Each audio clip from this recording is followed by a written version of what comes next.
But I think then they went to single family. Yep.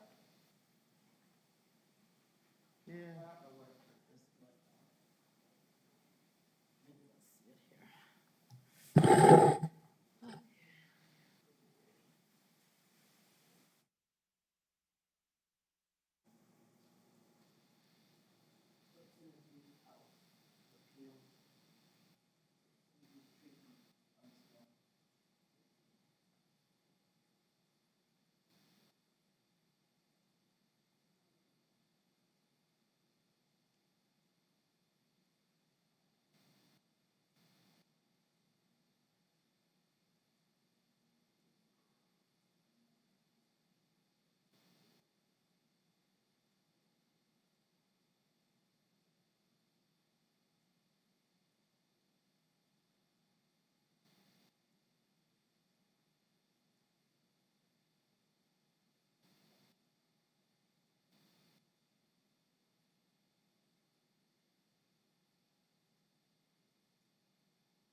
are you? I'm good. I actually almost forgot it was Thursday.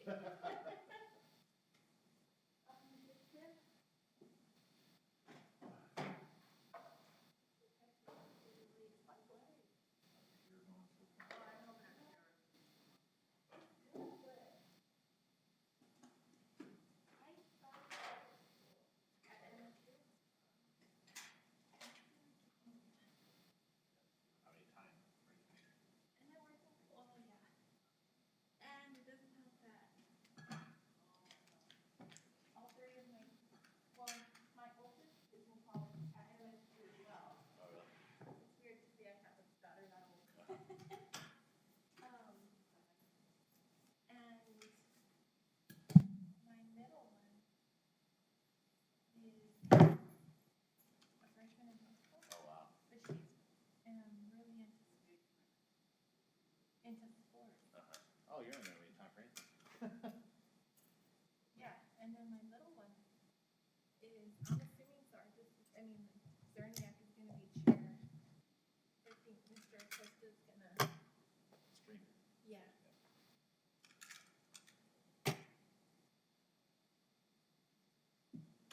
Yeah, so it's, Yeah, not enough time in the day or in the week. yes, I thought it was just me at times, but, Yep. How are you, sir? Pretty good. So the first one's already in the packet, but she submitted some attachments to it. Okay. That didn't show. Oh, okay, on the original. Did I just put them on? They should be here, no? yeah, because I think what's gonna happen is, Zerniak's gonna chair, right? I think so. If Mr. Acosta's not here. Did you know that, do you have orders from last week? No, You didn't get your order? I don't have it ready yet. What about Albert? He didn't tell me anything about orders. I'll text him right now just to. Yeah, no, I don't have that. Ready yet. This is Zerniak, but Zargis, I don't think Zargis. Good morning. No, he's here. running with me. There you go. So Felipe was telling me that he has a No, bunch of that's- stuff, An addition. video. Yeah, there's like presentations and a video. He's gonna do a video. And he said to tell him how to use the mouse. You know, I should move this chair to, Here's the bylaws if you wanna sign and pass them around. Thank you.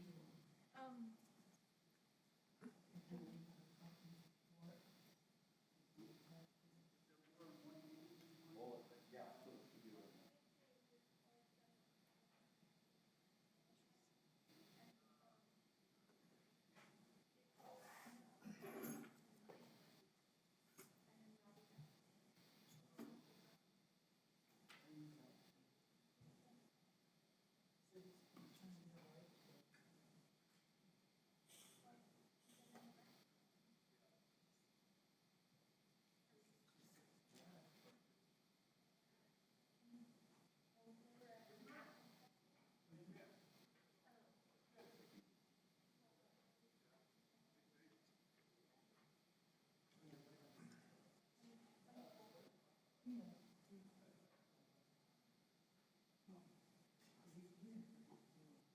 Thank you.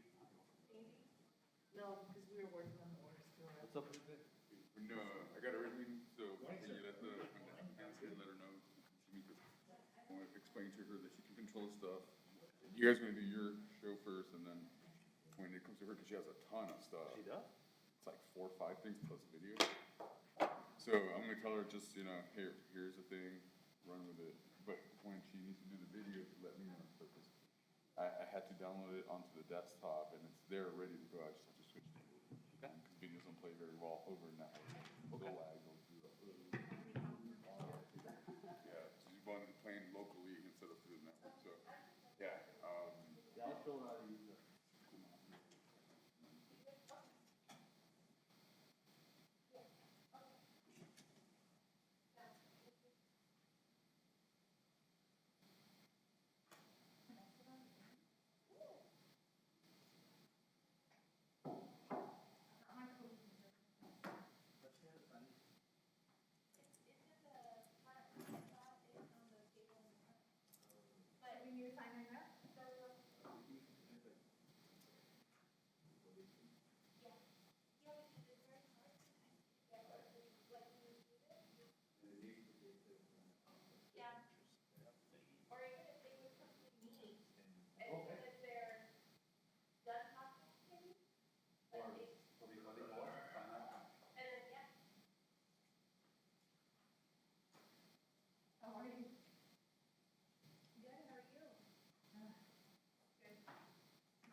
Good to be here.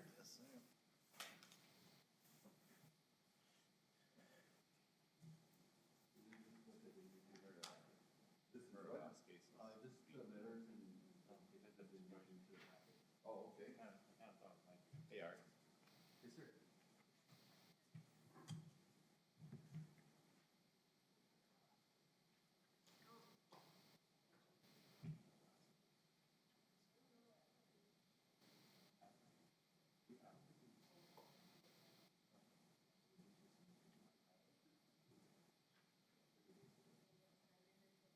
if they do, I'll just inquire. Okay. Coming soon. Okay. Thanks.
Somebody believes there wasn't done right.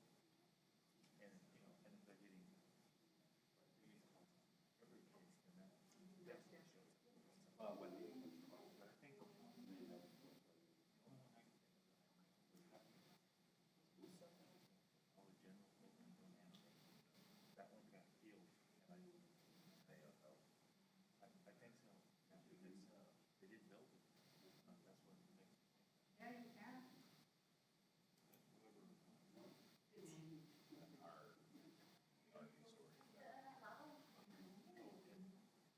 Oh, that's right, it did. Reading. There's actually positions here. And I actually think of those, especially in like, by.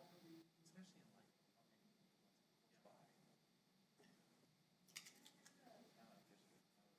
I'll let them know. Or I'll let the.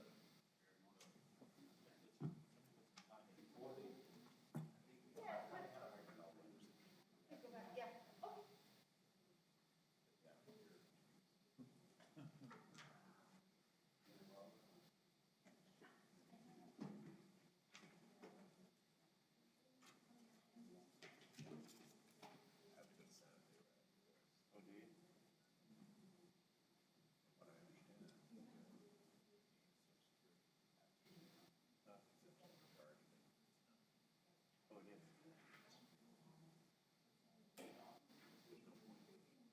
Oh, it is.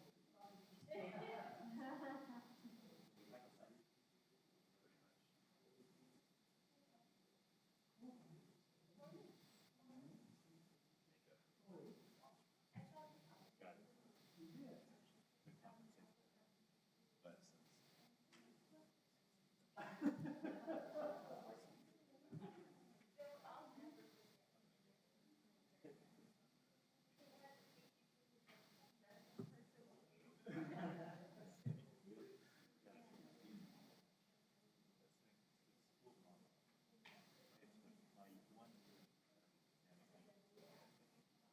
Good compensation. I can tell you, we went up there one time, they were doing a financial review.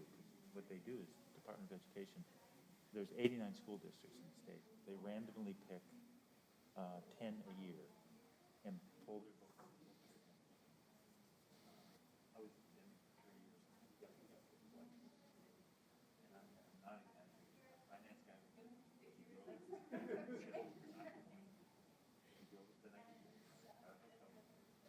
Went to me, he called me, and he was a minute 45 seconds. Everything looks good. Like, Morning. you can see it. Good. He did decent. Oh, yeah, no,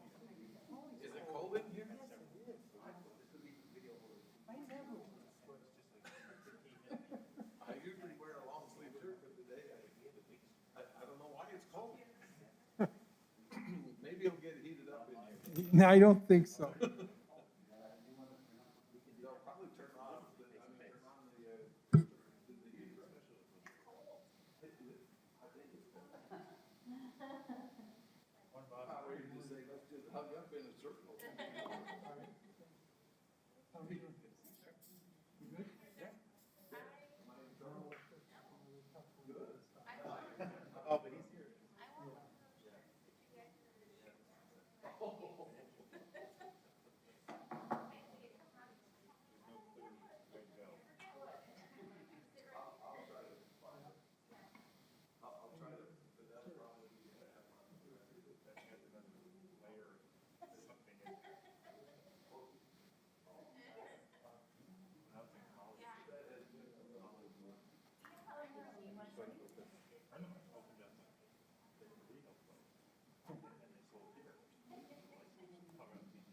So when you want to move the slides, you just arrow Okay, forward or back. okay, And then if you want to move the mouse, you can into the presentation. okay, But they'll put it up for you.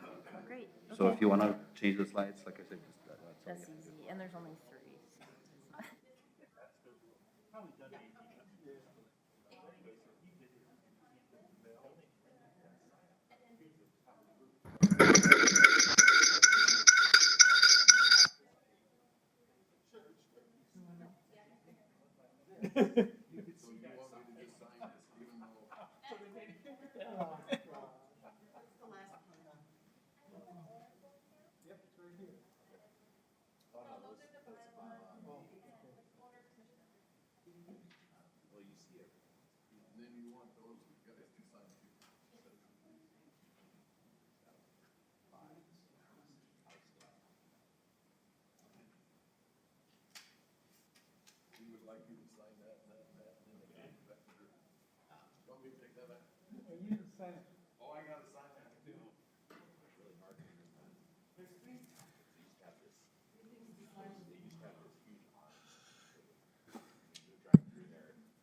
Good morning. If you think you'd like to speak this morning in favor or opposition to the case that's coming up, we have a sign-up sheet over here with the clerk. So if you would like to speak, we'd like you to sign up ahead of time. Thank you.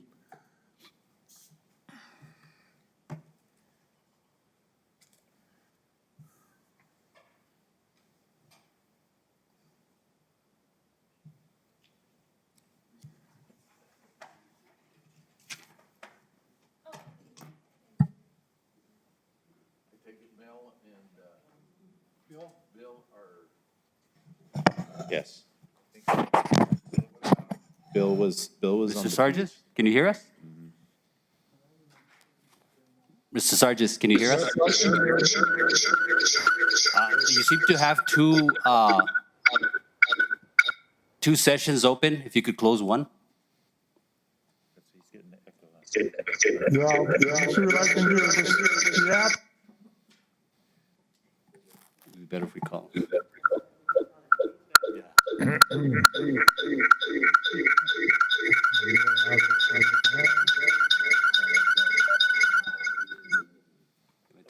Oh, there you go. There you go. Thank you, sir. Last week, Commissioner Zargis was on the beach. And today, Commissioner is in the forest. I really want to be, he's very free-spirited. I want to be where he is.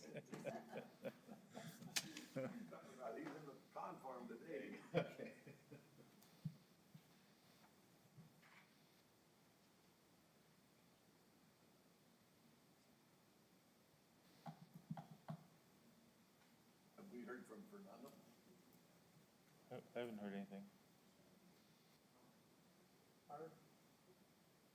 Art, have you heard from Commissioner Herrera? Yeah.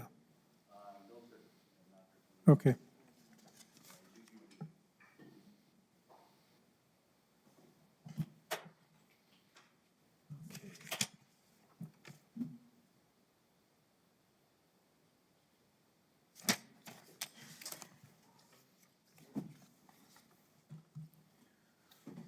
So I guess, let's see, Commissioner Zargis is online, Commissioner Acosta is online. Mel? Eileen, would you go ahead and do the roll call, please? Commissioner Zargis, Present. Commissioner Thurston, Commissioner Herrera, Commissioner Montañez, Here. Commissioner Lear, Here. Commissioner Acosta, Chair Zerniak. Here. Does his name appearing on the screen mean he's online? Mel, wake up. Okay. Are there any changes to the agenda? Okay, I'd like to hear a motion to approve, please. I move to approve the agenda as presented. Second? A second. All those in favor signify by saying aye. Aye. Those opposed, same sign. All right, we've got two sets of minutes for approval. First set of minutes, December 9th, 2021. I need a motion for approval unless there's any corrections.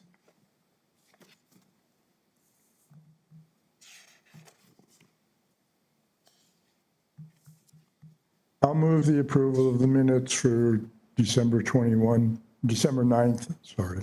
Thank you, Bill. Second? I'll second that. All those in favor signify by saying aye. Aye. Aye. Opposed, same sign. All right, and secondly, minutes of January 13th, 2022. I move to approve the minutes of January 13th, 2022, Mr. Chair. Thank you. Second? Second. Thank you, Bill. All those in favor signify by saying aye. Aye. Those opposed, same sign. Minutes approved. There being no old business, we'll move to new business. Case number SU 21017. Art, you have the floor.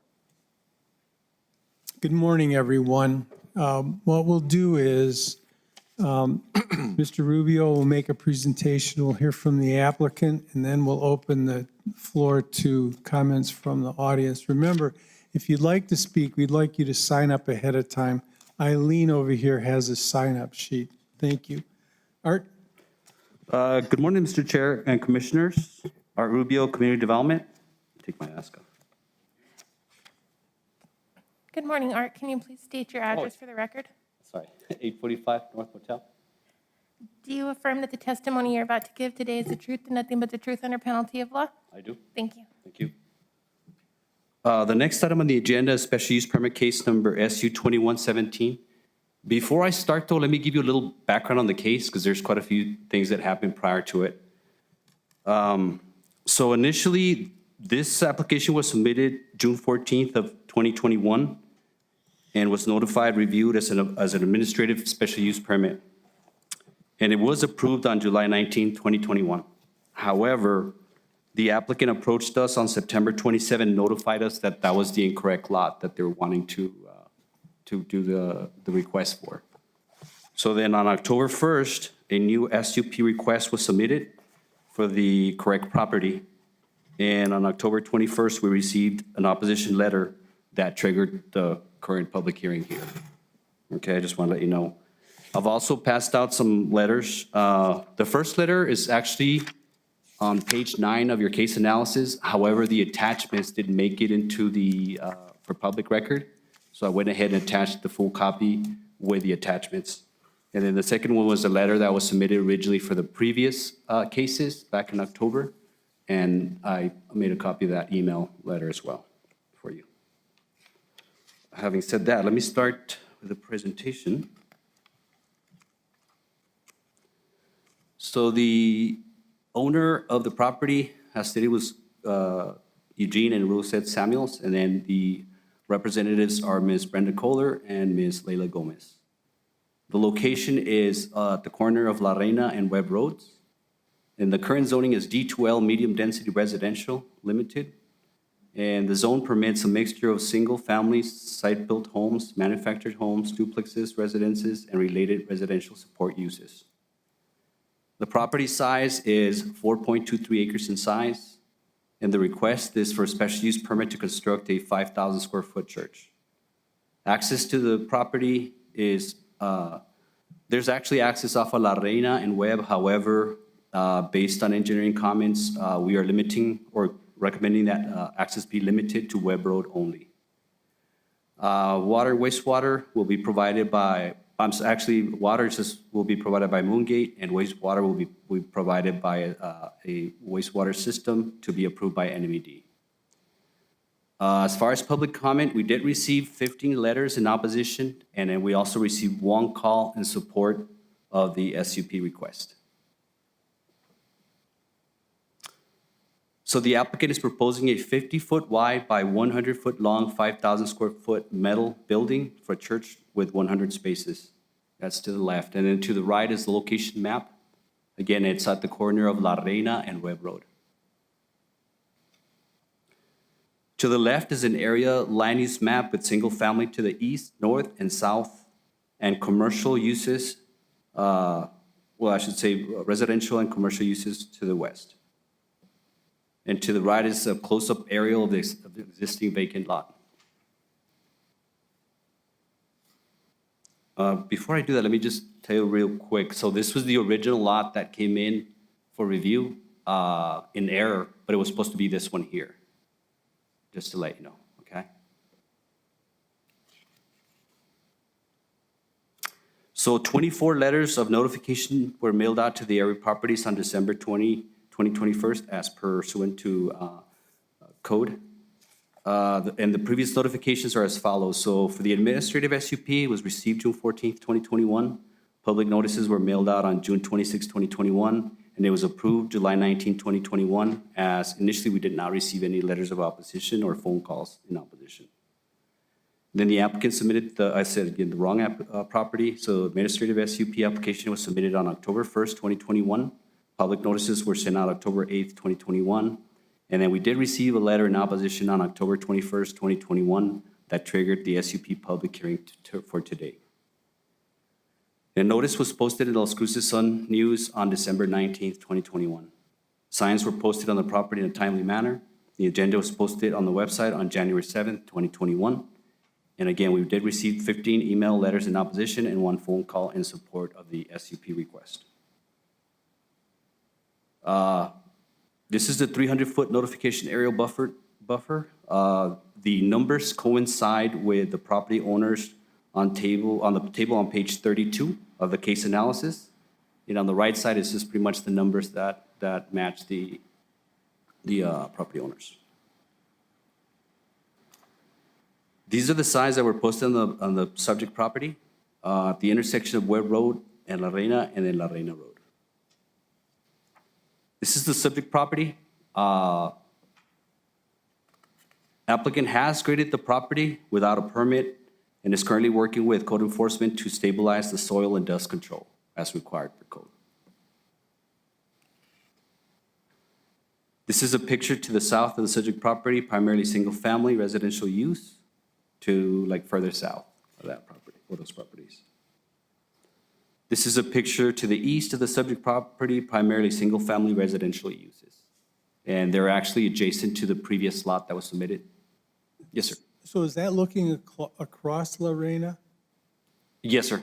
Exactly right. All right.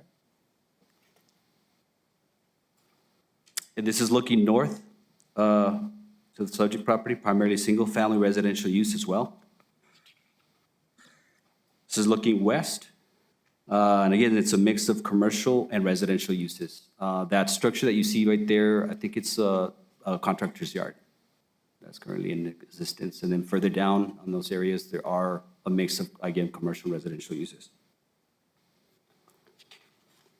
Access is on La Reina and Webb. Again, however, staff in support of engineering is requiring that the access only be granted from Webb Road. The bottom pictures are individually Webb Road and La Reina Road. These are the applicable policies and criteria for approval specifically for special use permit and decisional criteria for special use permit approval, all of which the applicant has satisfied. As far as the staff analysis, Section 350-204D, decisional criteria indicates case analysis page 2 to 3, the applicant's narrative, and the decisional criteria is on page 28. The request complies with the decisional criteria for special use permits, and the proposed uses complies with the requirements of the UDC. The applicant shall comply with all building services, engineering, flood commission, and construction requirements. So the applicant's responses are as follows. For potential traffic flows and impacts, any potential for traffic flows and impacts will be mitigated as required by DAC. The need for new commercial residential activity, according to the applicant, there is always a need for civic and institutional uses within residential areas. Potential water and sewer needs, water is available through Moongate Water Company, and a permit for wastewater system will be submitted through NMED. Existing infrastructure capable and the ability of existing systems to accommodate new development. All required infrastructure is available and will be extended for the proposed development.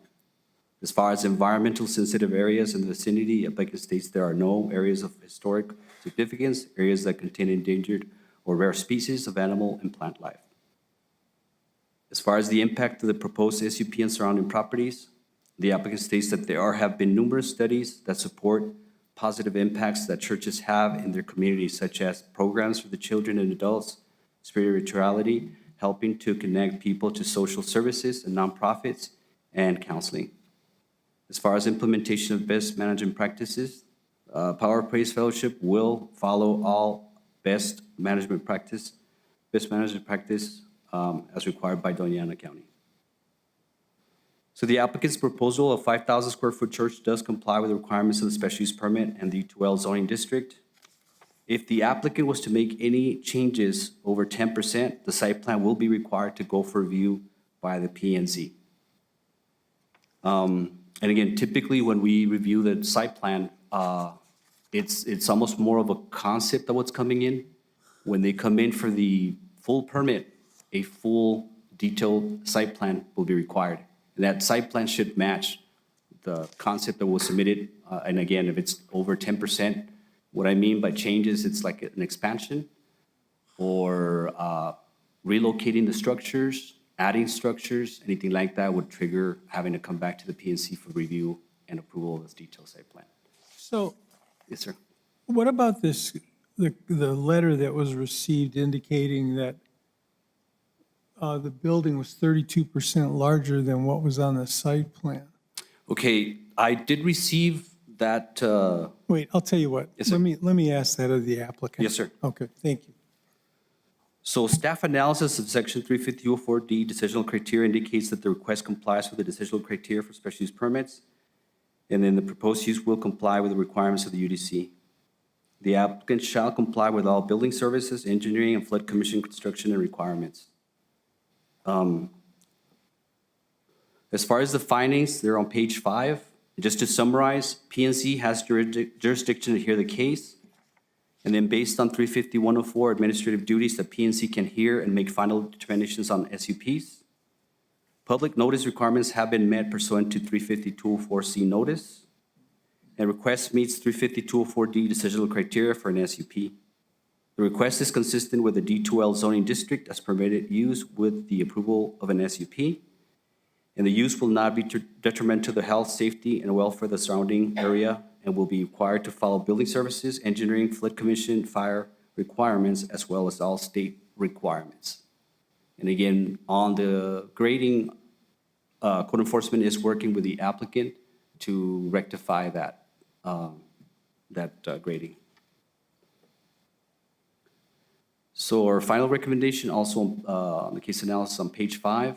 So based on the findings of fact, staff analysis and the proposed use meeting 350-204D decisional criteria and UDC compliance for special use permits, staff recommends conditional approval of case number SU 2117, subject to the following conditions. 1, access to subject property is limited solely to Webb Road. No access from La Reina Road, a minor collector roadway, will be allowed.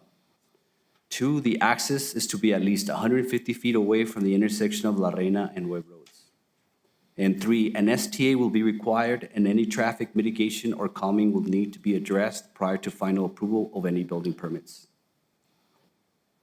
The PNC being duly appointed shall receive, hear, and make final determination on the zone change and special use permit request.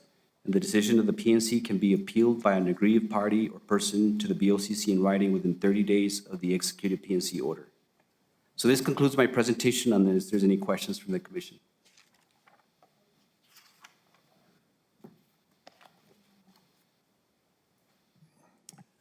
Chair, Commissioner Thurston? what's the county's objection to having any access onto web? We do have a representative from engineering here, sir. She could speak to that.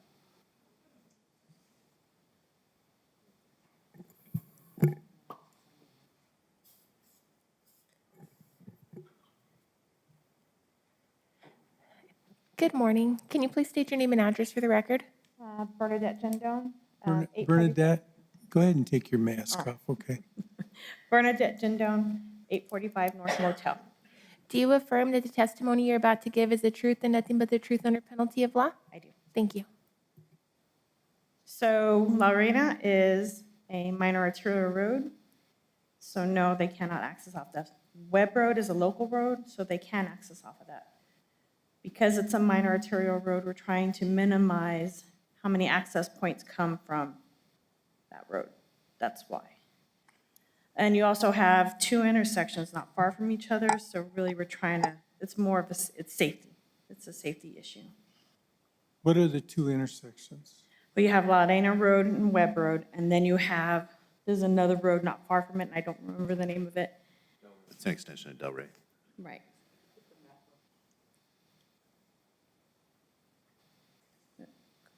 Right there.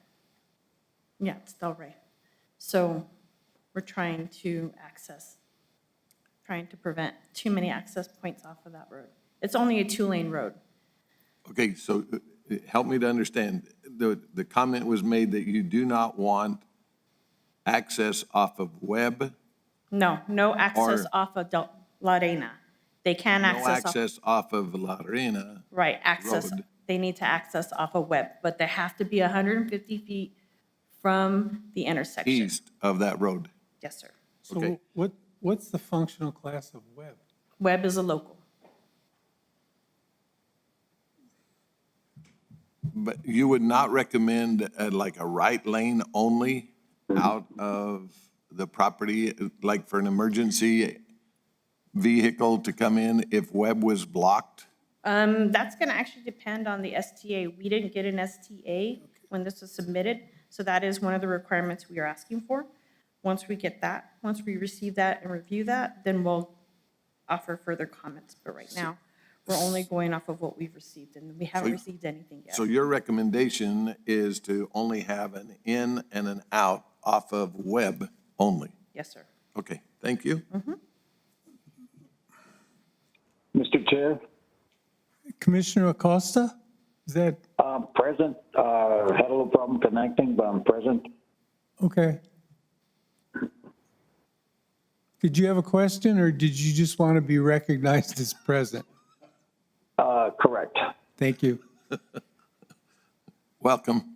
Good morning, everybody. Everybody looks quite well, very healthy. Can I ask one more question? And by the way, yeah, Mr. Zargas, what part of that forest are you in? It looks really wonderful. It's just a nice background from the app. Oh, okay, good. Thank you. Great, a discussion between 2 commissioners that aren't go. present in the room. Art, go ahead. Yes, sir. Contemplating the beauty of the earth. The depth of that lot, is it 330 feet? Yes, sir. I believe based on the site plan. Let me see. I'm just assuming it's probably 330 by 660 or, Yeah.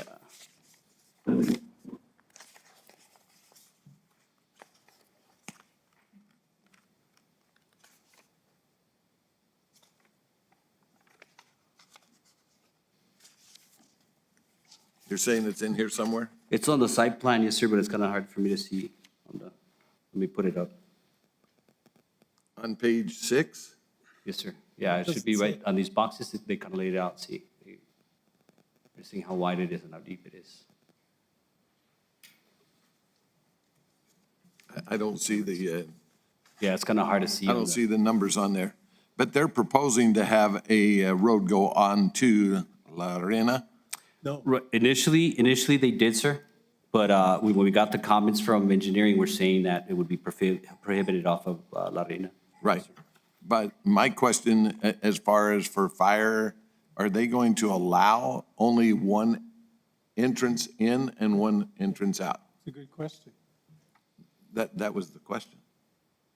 So, I've so got do we have a comment from fire? a question about Yes, sir. this. We don't know about access or egress for emergencies. We don't have that answer. The site plan has changed. We don't have an STA, and I'd like that before us before we make a decision, not to issue a building permit. And as far as the criteria, so traffic flow is an issue. In your presentation, under item D, we've got two different things being stated.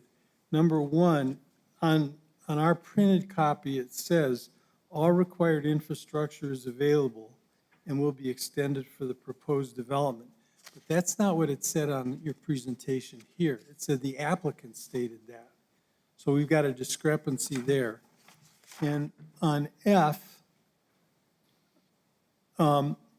it says that the Power of Praise Fellowship, Inc. will follow regulations and policies put in place by Doña Ana County.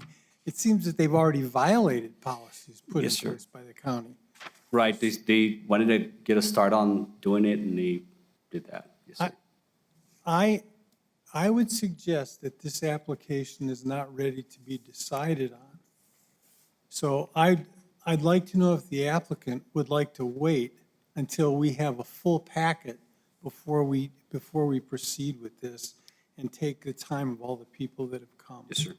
Yeah, we did ask the applicant to submit those revisions to the site plan based on the comments and also some of the changes that would be required based on the detailed site plan. And But we don't have those in front of us. right, she didn't get a chance to do that. So yeah, that, I would say it'd be up to her if she wants to. So I'm wondering if we should table this and wait until we have a full packet in front of us. I'm very concerned about making a decision on an incomplete packet. Yes, sir. Mr. Chair, I just want to add with this being such an arterial road, an STA would definitely be appropriate at this I'm point. sorry, say that. I'd also love to see a complete STA as well. Yeah. I mean, you've got 374 people potentially in attendance, and we have no idea how that's going to impact Webb Road, which is a local road. Yes, sir. And is not meant to carry that kind of traffic, right? Right. So I'd like to see this information before we're asked to make a decision about the special use permit. Yes, sir. So Chairman, are you recommending that we postpone this to a future date? Yeah, And you want a motion on that part? I would, if I can get one. I'd like to hear from the applicant about this before we make that Okay. recommendation, okay? So let us hear from the applicant.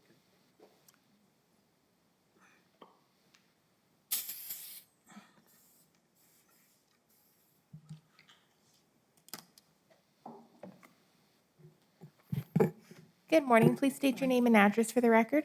My name is Leila Gomez, 2506 Cheyenne Drive, Las Cruces, New Mexico. Do you affirm that the testimony you're about to give today is the truth and nothing but the truth under penalty of Yes, law? ma'am. Thank you. Good morning.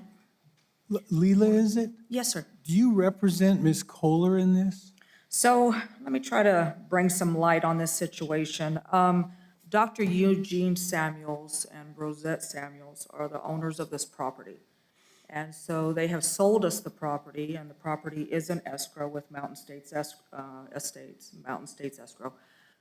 Brenda Kohler has been my representative, and so she, has done us all a great favor by submitting paperwork and applications. And so we definitely knew that before that we purchased the property, we needed to see if we could obtain an SUP.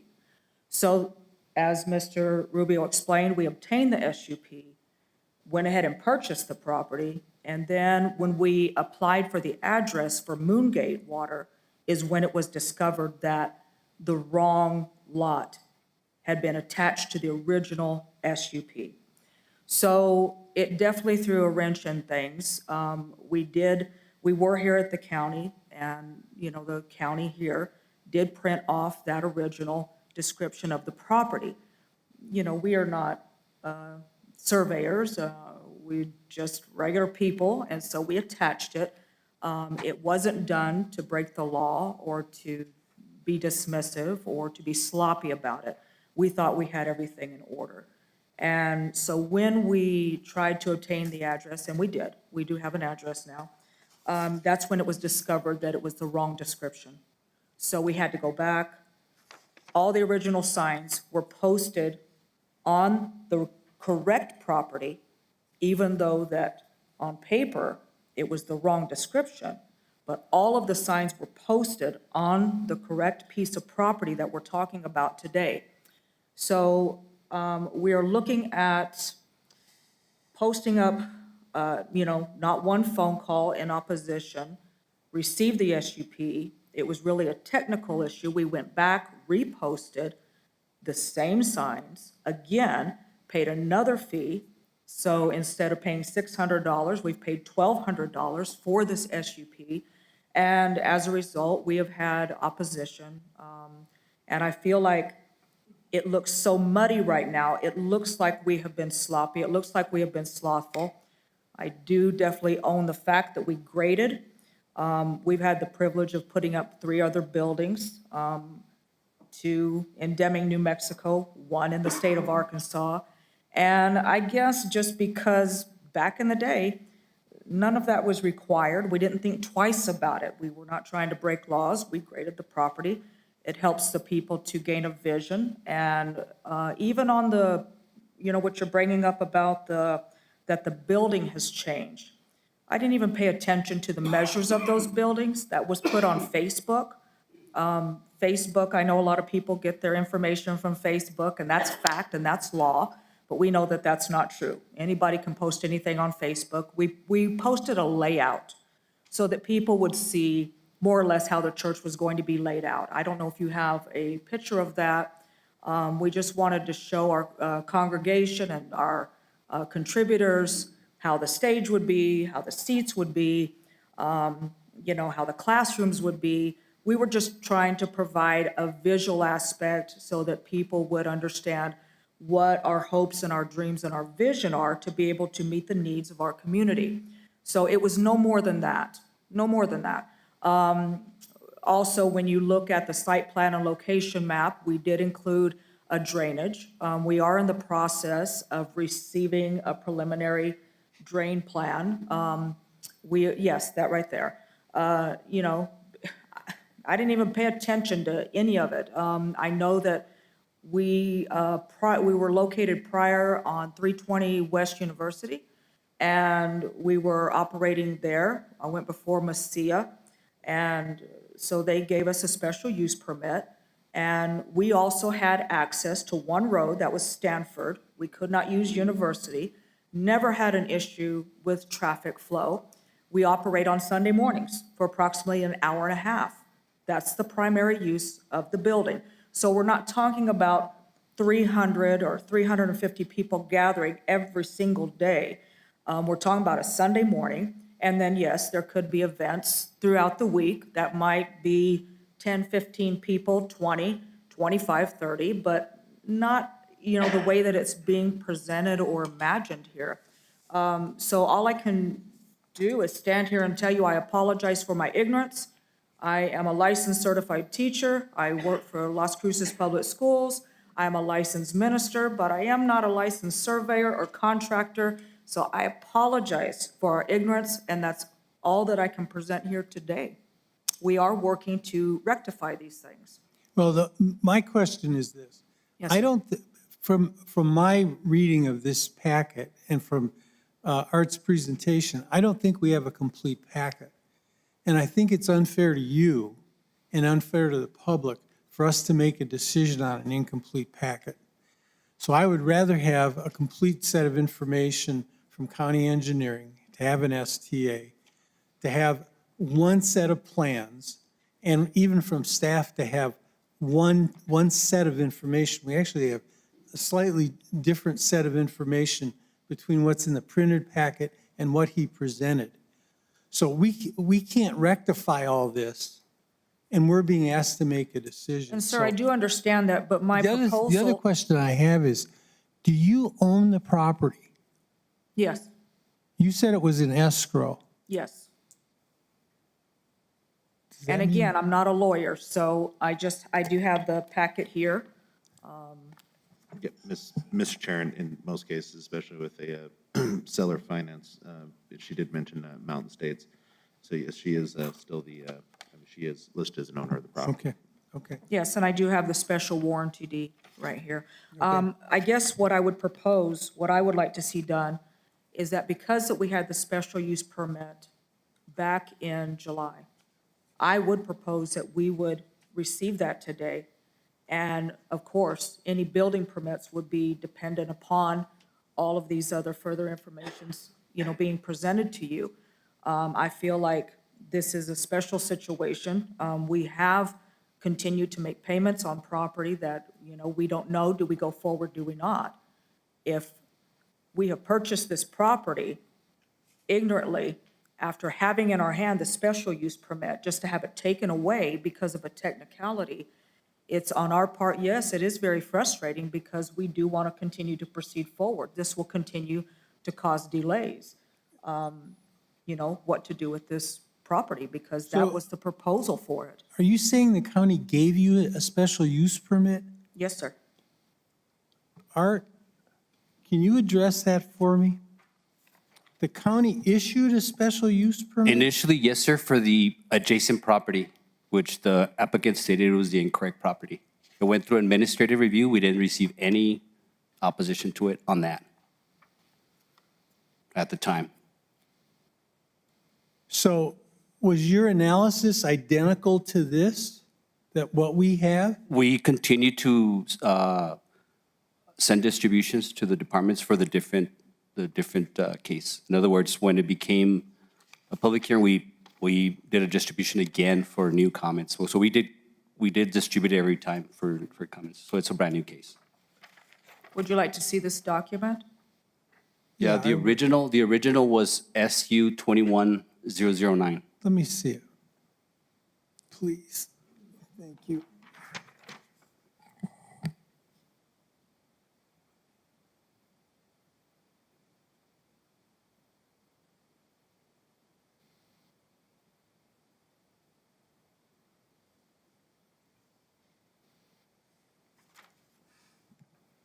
Mr. Chair, I'd like to ask a question, just a point of clarification for me. There was an SUP that was granted, but not for this property. Am I hearing that correctly? Yes, sir, that is correct. It was for the adjacent property. Okay. And then the applicant came in and let us know that that was the incorrect property. So we started the process all over again for the adjacent property that they wanted to rezone, which is the one that's on the corner of La Reina and Webb. And when you say adjacent, the one that did receive the SUP, is that the property to the east? Correct, yes, sir. Okay, the one that's on Webb Road but not on La Reina? Correct, yes, sir. Okay. Can you pull up the map and show us? Sure. But sir, I'd also like to insert that the signs, though, the signs that were presented to us from the county were placed on the property that we're speaking about Okay. today. Thank you. Does anybody else want to see it?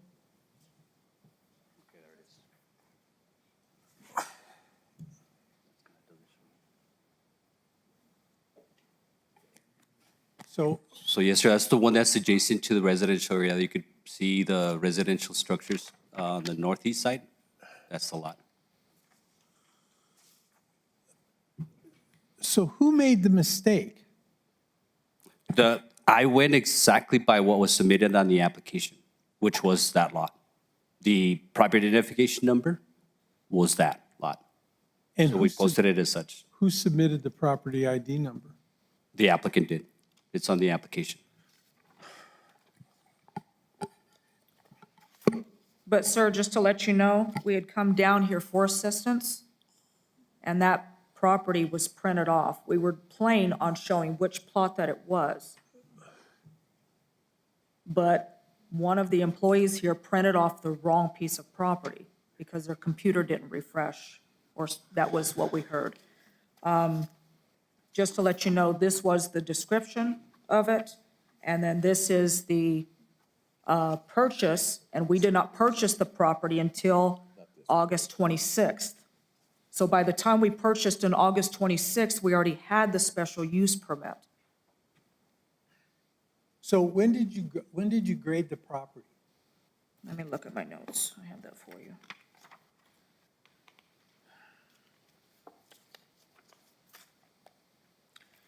We started excavation on August 27th. We excavated half an acre.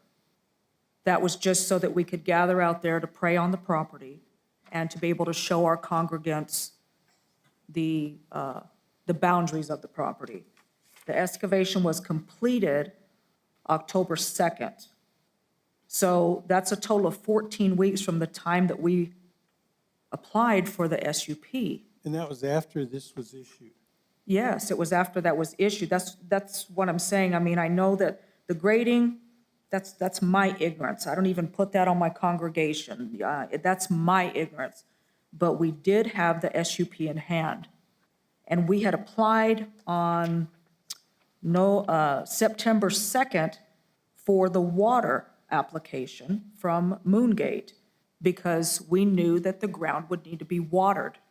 But when we found out that, okay, this whole process starts again, we're at a place too, do we continue, do we not? If this is not approved, then we have purchased a piece of land for what? Christine? For those of you that don't know, Christine is the Community Development Director. Christine, did legal give you an opinion on this? No, we did not require one, but, I mean, it was obvious that the property that had been applied for the SUP previously was not the correct property. And even, with the statement that the signs were posted on the other property, that would have invalidated that case. It would have had to be redone because the signs were not posted on the property that was reflected in the application. I also want to note that even though an SUP had been issued, no building permits had been issued, which is what is required for grading the property. So even with that SUP in hand, there were other permits that needed to be applied for before that construction could begin. Okay. So it seems, I don't think the case is straightforward with all this background information. And I'm not sure we can resolve it today. That's my problem. I mean, if you want us to go forward, we will, but I can't guarantee you what the outcome will be. And with the lack of information, that creates problems for the commissioners. Well, and I do understand that, but I also know that it has been plainly stated and written that anything we do will comply with the county. We would like to rectify the whole grading permit and purchase that and move forward. But do you understand, sir, what I'm saying is that if there's not some kind of solidarity on this, if there's nothing concrete, as a pastor, do I continue to ask my people to fund this? Yeah. So it does leave me at a dilemma today on what do I choose. I came here expecting to know an answer on do we receive an SUP. An SUP is not a building permit. There will be no building placed on there. That is all a process, and I do realize that.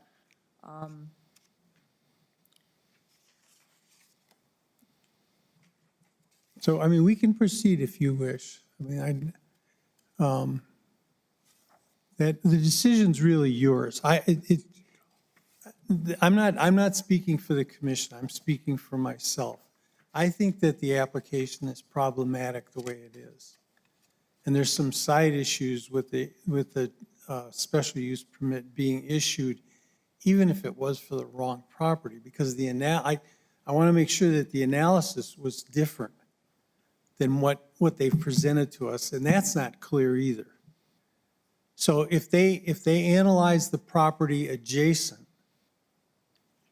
and then issued the permit, that's one thing. But if they analyze the corner property and then issued the permit, that's a different issue. And I don't know the answer to that.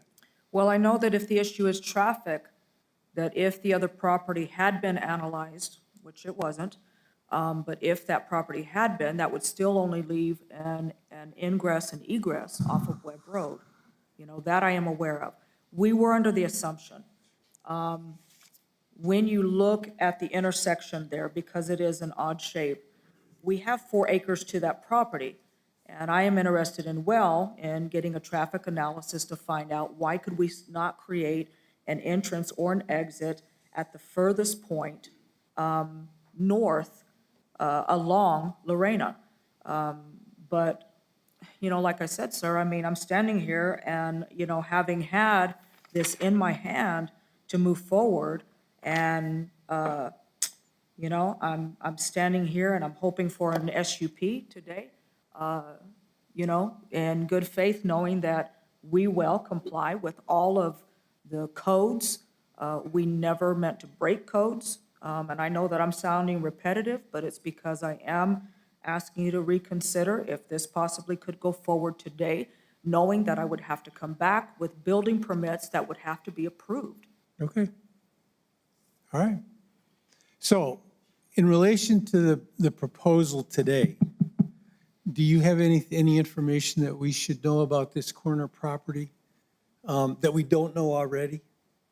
The only thing that I do know about the corner property is that I do have a preliminary drainage. I am working with Gallardo Construction. It's just a preliminary. And once again, we ran into the issue that this was drawn up, but on lot 36 instead of lot 37. I don't know what it is about this particular piece of property that causes such confusion when it clearly is located as simply as can be on the corner of Webb and Del Rey. Would you like to see these? No, it's okay. Okay. That's all right. Anything else? Can I have a minute to confer with some of my congregants? Yes, you can. All right, thank you, sir. Mr. Chair? Yes, Mel? Apparently, she wants us to move forward with it today, right? Yes. She's not willing to concede to postponement until we plug up all the holes in this case, right? They're discussing it, Mel. I want to Right. give them a Okay. minute.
Okay, I would like to find out if we go forward today with a vote, what is the appeal process? Art, And I'm sure that it's not only I would like to know, but also neighbors of.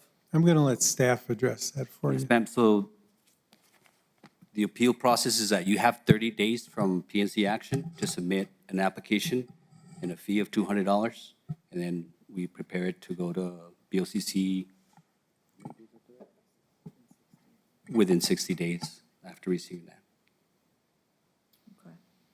Well, we're basically standing here empty-handed, after having something that we thought in our hands. So I do think that, given the time and the predicament of our church and our congregation, we would like to go ahead and see your thoughts on this today and see how this all would work out today. Okay. I'm going to wait But I do till, appreciate your suggestions, sir. I completely understand what you're saying. okay, I'm going to wait till Commissioner Lear comes back. So let's just take a 5-minute recess and we'll start up again. Okay, thank you so much.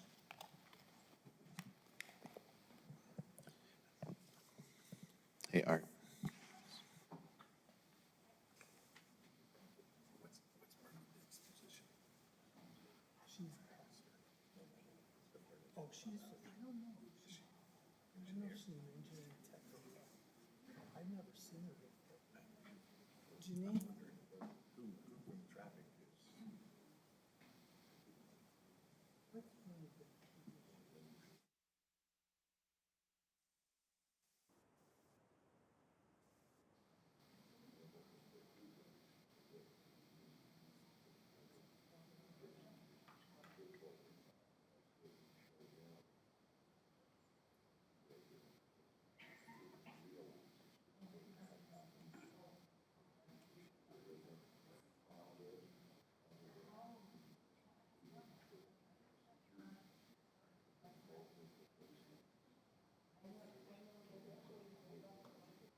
definite no. Well, see, that's what I was gonna tell you. That's what I was gonna tell you. Well, like, okay, like on the whole web, they could do a dual drive. Yeah, it doesn't have to just be one spot. They do two drives, no big deal, yeah. Just 150 feet. Just in or out, you know, they can do that. The way I'm reading this, it should be 100. No. It should just be 100. That has to be the most important piece, 150 feet away from the intersection. Let's get that on, let's have you come to the podium and state that for us. Okay, yeah, I can. Fine? Just let me know. You feel better? You're welcome, sir. All right. My bad. We'll come back into session. All right.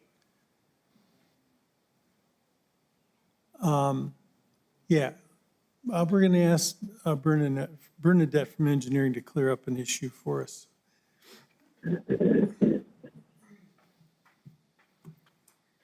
To clarify accessing off of Webb Road, the main important piece is 150 feet. That access point has to be 150 feet. Doesn't mean they can't have a dual driveway, an entrance and exit. They can have two. Doesn't have to be a single point. They can have two. Okay? Okay. All right, you're welcome. Okay. Any other questions for the applicant or staff from the commission? Mel, Bill, if you have any questions for the applicant or staff, let's go ahead and state them now. We'll come back to this if we need to. Mr. Chair, Yes, Mel? I have a lot of questions, but this is a very perplexing problem simply for the fact that, well, I think I better not say anything. I think I'll leave that for discussion at a later point. And I'll ask Janine because she's been there the longest regarding some technical issues, because I didn't want to put the county in any jeopardy at all. So I'll save this question for later. Thank you. Okay. Bill? Mr. Chair, yes, I have questions regarding the timelines that were discussed. The applicant, we're looking at like, we've already been through an SUP and now another one, each of which entails dollars that the applicant has paid the county. We're talking about another 60 days and more fees should the P&Z reject the SUP and it gets appealed to the BOCC. My question, I guess, is where is engineering and staff? If we were to table this, what's the soonest it could come back?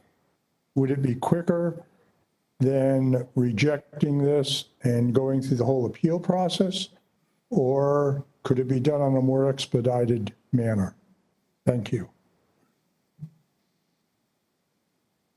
I think that's for Janine or Art or Christine, somebody.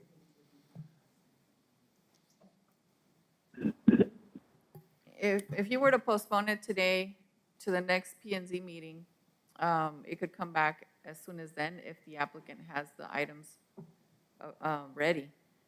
If not, we could postpone again at that point and give her additional time. But, I mean, the soonest it could come back is the next meeting, assuming that the applicant is able to provide the additional requested items. And if she, so Commissioner Zargis's question dealt with, if she receives a no vote from the commission today, how quickly would she be able to appear before the BOCC? It would be a longer period of time because we would have to notify, she would have to submit an application first of all. We would have to notify again. There is a fee associated with it. So it would not be within the next 4 weeks. It would probably take at least 6 weeks to make sure we have proper notice and are able to meet deadlines for the BOCC's agenda as well. Okay. And Pastor, you understood that? Okay. All right. Well, I guess we proceed, right? We proceed, okay?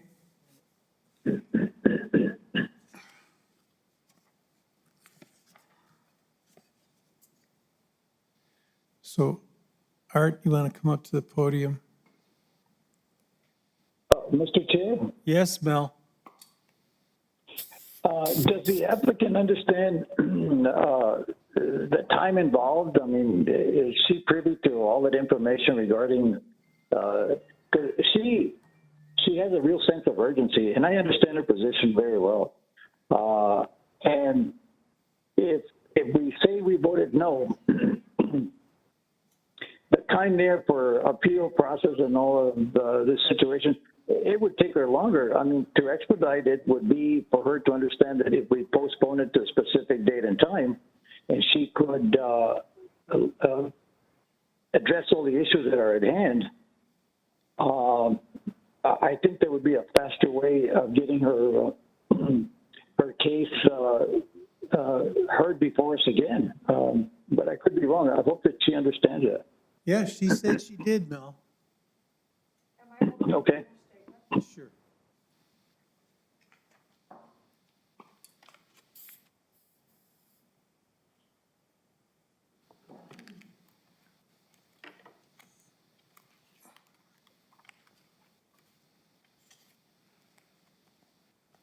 I'm just wanting to add to my previous statements so that you do understand as a church where we're at. This is not the same as a business that sells a product.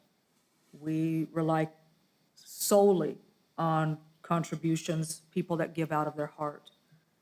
We have been established here in Las Cruces for 7 years. Prior to that, 19 years in Deming, in which we built a debt-free building of 5,000 square feet. The last 7 years renting at approximately $2,000 a month have cost us $168,000. Right now, myself and our congregants, we are crammed into a building where the sanctuary is 1,600 square feet. I have approximately 150 members. This is needed. We are in a place where we need the space. I believe that when we applied for the special use permit in the very beginning in June, we submitted everything that was required of us at that time. There was nothing else required at that time for that original special use permit. The signs were posted on the correct property. It was a technicality. That's all that it was. I proceeded after finding out that we had the special use permit in purchasing this property, and we have been paying faithfully on this property with the idea that we would be building. A special use permit does not give me the right to build on the property. I will rectify the issue as far as the grading. I'm glad to do that. If you want to put a time frame on that and hold my feet to the fire on that, I am glad. I will accept those conditions. But it starts with that special use permit. I need some kind of reassurance today from the county that we have followed everything we were supposed to. We submitted. Are there questions now because of the drainage? Are there questions now because of the traffic? Yes. But instantly already, we've had that already remedied in letting us know that we can have 2 driveways. That should not be the issue now. I feel like there's other factors in place and questions that have come up, whether it's from, you that are presented here or from neighbors, and I do understand that. Our desire is not to put a sour taste in the county's mouth or in our neighbors. We will impact our community in a positive way. We may have been ignorant on where we're at thus far. I don't believe we were the first time around. I understand that it's null and void, and no matter what the reasons were and why the paper was wrong that was attached to that. But even with that, we sought guidance. We sought guidance on all of that. It's not for a lack of us not asking questions. We sought guidance on that. I assumed, and boy, it is a sin to assume things. And so when we graded that property wrong, I can go back and rectify that. But I need to walk away today with some kind of reassurance that this is a property that we are going to be able to look forward to build a church. 4 acres, that's plenty of room for parking. That's plenty of room for a 5,000 square foot church. I don't see any issues on that. We have water access, we have utility access. We have already, talked to the people that put in the septic tank, we understand all of that. But for us to, in good faith, take the next step forward, it starts with a special use permit, just letting us know that there can be a neighborhood church in that area. Right across the street from us is an excavation company. So we're not alone in not being a single-use family home. There are other businesses there, and this church will be an asset to this community, that I am confident of. So I do understand everything that's at hand today. I understand that this is a risk, wanting to proceed forward with a vote. But I must. I don't have anything to lose at this point. We've already made investments that we cannot retract. And so I do thank you guys for making sure, you gentlemen, making sure that I do understand what's at hand here. Okay, thank you.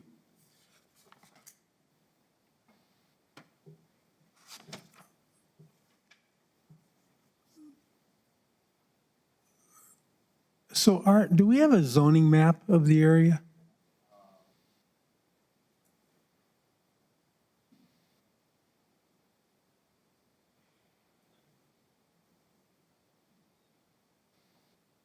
I don't think we do on this one.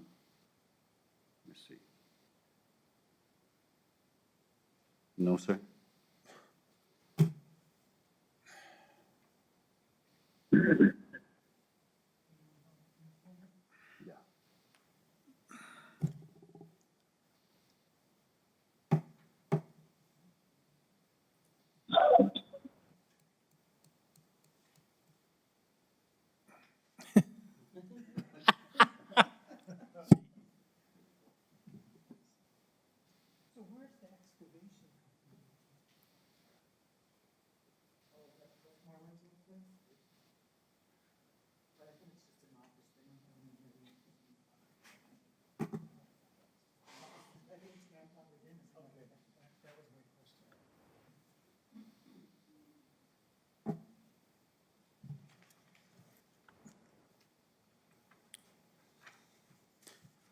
Mr. Chair, just, I guess just one comment here. It appears to me that the applicant's intent to move forward is with possible anticipation of this special use permit case going to the Board of County Commissioners, which, as Ms. Ainsworth just stated, could be a 6-week process. And here we are considering what could be a 2-week process. I did ask Art how long it would take, to get an STA back to us, and it seems that our next county commission meeting, or our next P&Z meeting, we should have everything that we need as this commission to go ahead and make a decision moving forward. I do feel that this Planning and Zoning Commission, part of our duties are to make the correct decision and try and keep the cases that go to the Board of County Commissioners at a minimum. And in this case, I would like to encourage this commission to consider tabling and just giving a simple. It's unfortunate, and I do understand the applicant's concerns here, but another 2 weeks would definitely would sound a lot better than another 6 to 8 weeks in this case. That's all. I yield to the commission. Thank you. Any other comments or questions from the commission before I open it to the public? Elaine, you want to read the first name on your list, please?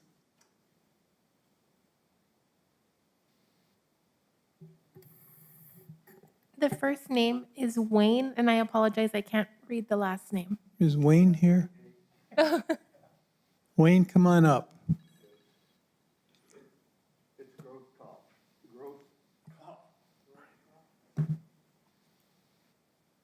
Good morning, gentlemen. Morning. They're going to have to swear you in, so if you'll. Good morning. Please state your name and address for the record. Wayne Grosskopf, 5083 Navajo Trail, Do you Las Cruces. Do you affirm that the testimony you're about to give is the truth and nothing but the truth under penalty of law? Yes. Thank you. The floor is yours. Okay. To the chair, I'm sorry to interrupt. Before we start, we do have a sign-in sheet, and I think there's, He signed in. right, but I thought somebody else signed in before he did. No, he said it. You signed in first? Okay. Yeah.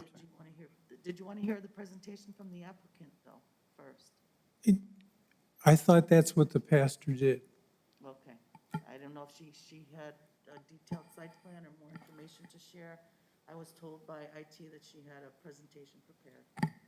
No? I think Pastor Gomez is okay. Wayne?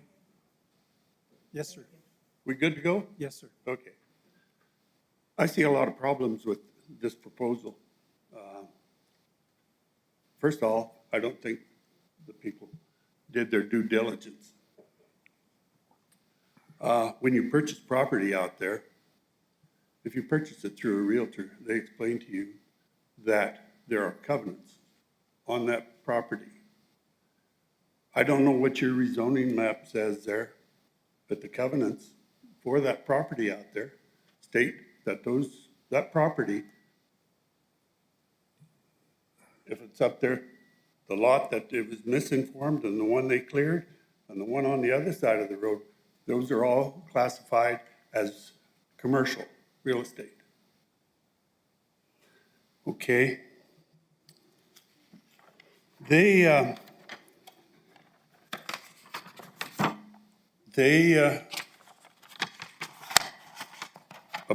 cleared that land prior to knowing or getting a permit to do that. Anybody knows you can't even put up a fence on your property without getting a permit from the county.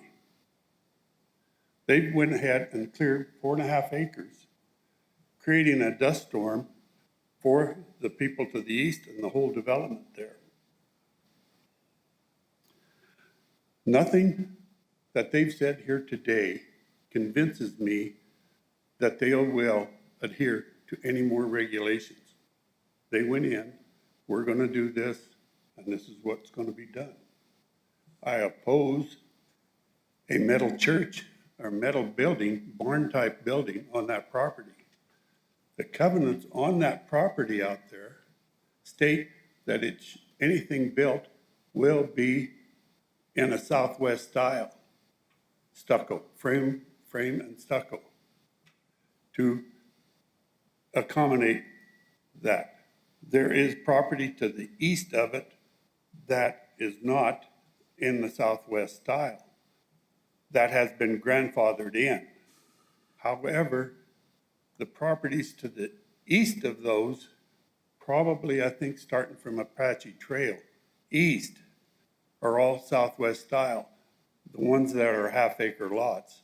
The ones further east that are 1 acre and 2 acres, and there's one out there I believe is a 4-acre lot. I believe the man bought 2 lots. Those are under different set of covenants. The traffic is an issue. If there's only one road exit onto Webb Road, doesn't make any sense to me. Because coming out of Webb Road at 8 o'clock in the morning, you sit there as the traffic goes through. To me, traffic exit should be on the furthermost 3/4 part of the lot onto Lorena. Having said that, the reason being, you can turn left or right out of there and go down Lorena if you live down that way, or you can come left, and you've got an exit onto Del Rey right there, and get downtown onto the freeway, or you can go straight on Del Rey out, or you can turn left and go down Webb Road if that's where you live. Traffic piles up there on the corner of Webb Road and Del Rey And you're talking about currently? currently. Okay.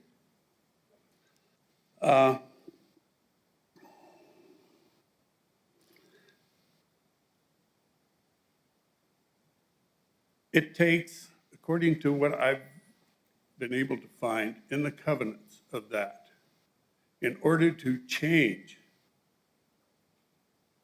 for a different use through the covenants, through the community, it takes a 75% vote of the property owners there to change anything there, i.e. to change it from what they've designed, considered as residential to commercial, and from commercial to residential. And again, I don't know what your map says there. All I can go by is the maps that I've got from the covenants, from Elephant Butte, Landon, and Title Company. Okay. And I strongly oppose that there, especially a metal church. There's, she said something about 100 and some people. The diagram shows 356, I think, 353 seating capacity there. It's not a huge church, but it's not a small one either. Just so you know, Art, would you explain to Mr. Grosskopf the county's position on covenants, please?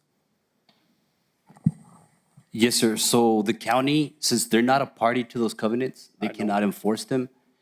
So it would be a civil matter. In other words, if you wanted relief on those covenants, you would have to sue I understand that. Yes, sir.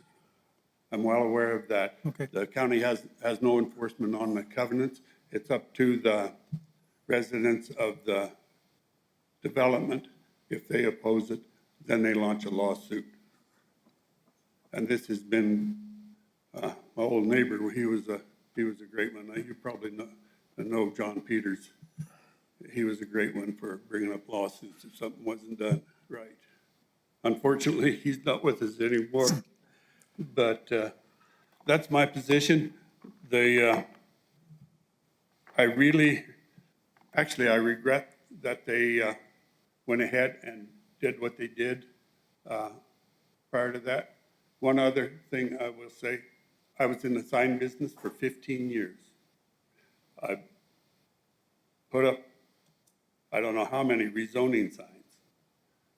Once there was something in the works, I put up another sign that showed what the development would look like when complete with the building, landscaping, enter, exit roads, parking, and all that. It was all placed up there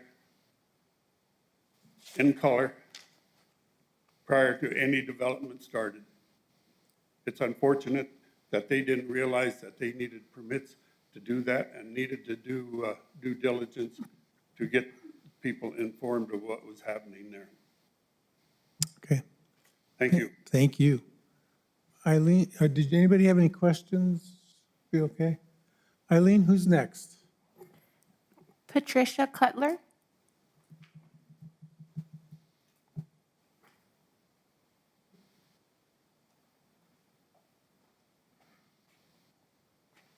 Good morning. Morning.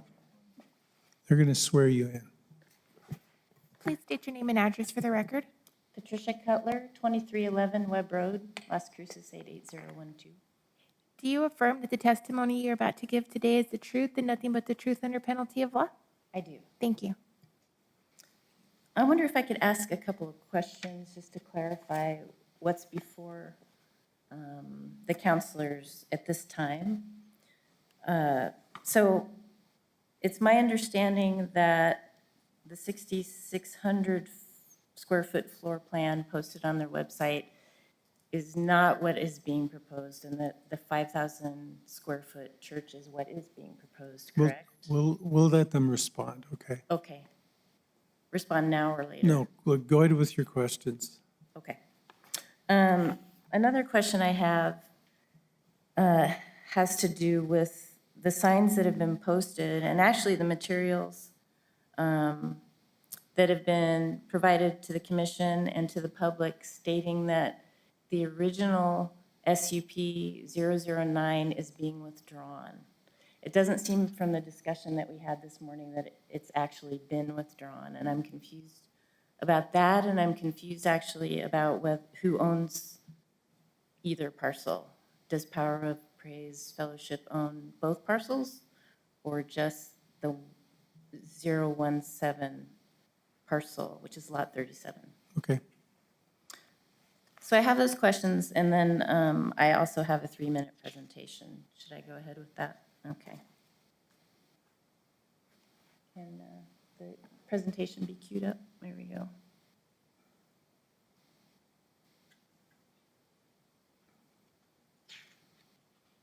So my original presentation, I did bring up this point of the illustration that's on their website.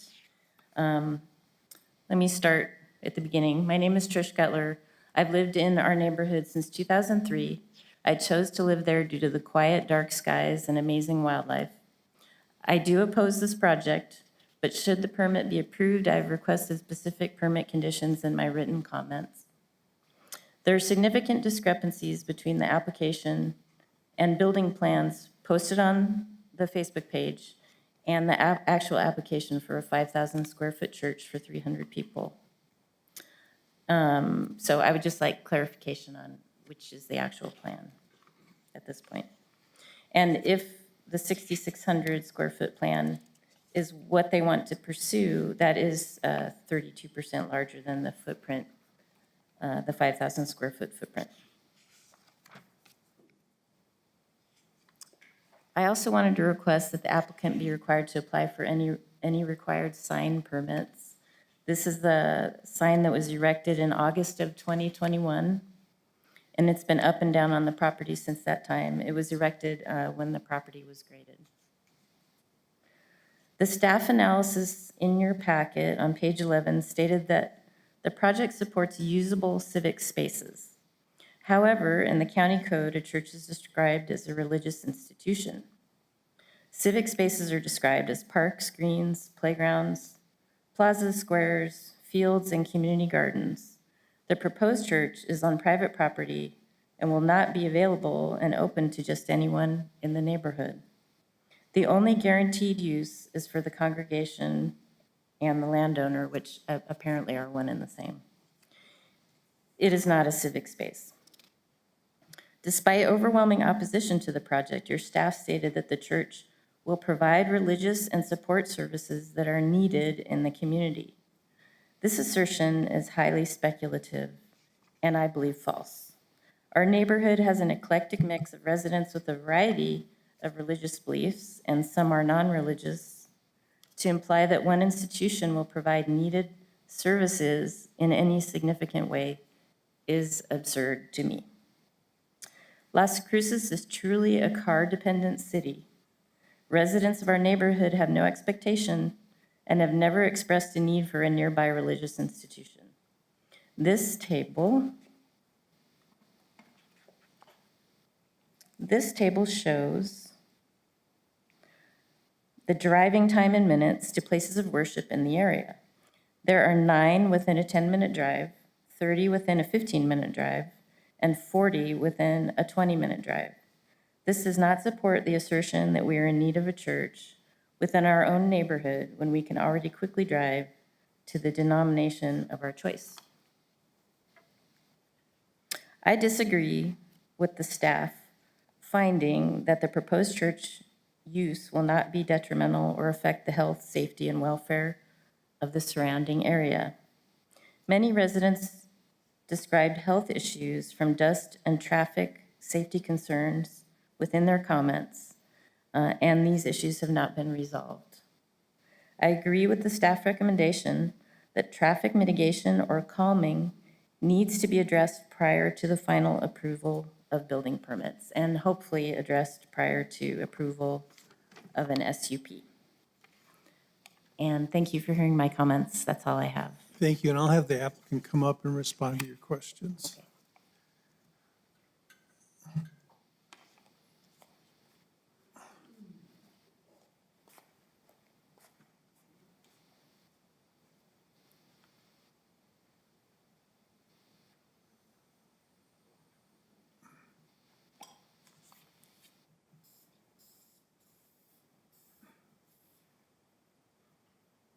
Good idea.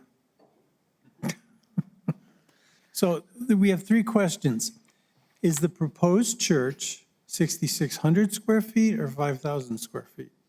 Oh, well, if we're talking about a wish list, gosh, that's a whole nother thing. But the proposed church is 5,000 square foot. Okay. And I believe that the seating would be about 323 for 5,000 I square think foot. on the application it said 350, didn't it?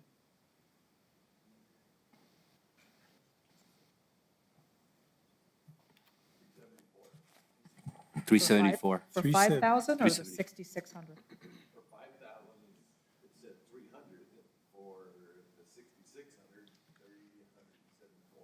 Correct, that's correct. So, And to the chair, the only thing we can look at is what was submitted. On the through site plan- application. On the application, yes, Okay. sir. The other plans or whatever was not submitted by the applicant, so we can only look at what was submitted. okay, thank you, Art. And I do want to clarify that that was never submitted on our webpage. That was submitted on Facebook. Okay, that's fine. And so the third question she asked was, who owns what? So you own the corner lot. Do you also own the lot adjacent to it? On the east side? Yeah. No, actually, my sister is in the process of purchasing that from Eugene Samuels. He owns all four of those 4-acre parcels right there. Okay. That's it for you. Okay. Thank you. For staff, was the SUP 009 withdrawn? Not officially, sir. All they told us was that they wanted the adjacent lot, not this one, that it was an error. That's what they told us. So does that just make the SUP null and void? Pretty much, yes, sir. Pretty Because there much? was an error, correct. What It is, would. wait, what does pretty much mean? I mean, we didn't receive an actual letter from the applicant saying that they were going to waive it, but we did notify it that way on the signs. We did say that the initial application would be, would be waived. It would be null, void. Okay, all right. So that answers your three questions. Who's next? Leila Gomez. Leila Yeah. spoke. Who's So that? there's nobody else. That's it. Okay.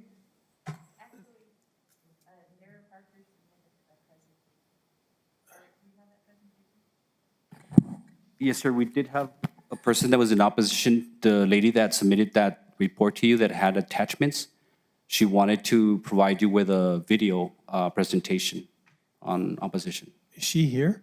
No, that's why she submitted a video, which she submitted to IT. Okay, all right. I guess we should watch it. Yep. So this is, just a quick question, procedural question.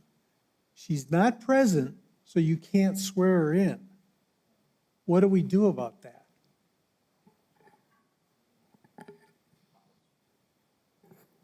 Mr. Chair, this is not unlike when someone provides a written opposition, which obviously we're not swearing them in when they provide it, but we do include it in your packet or we read it to you if it came in late.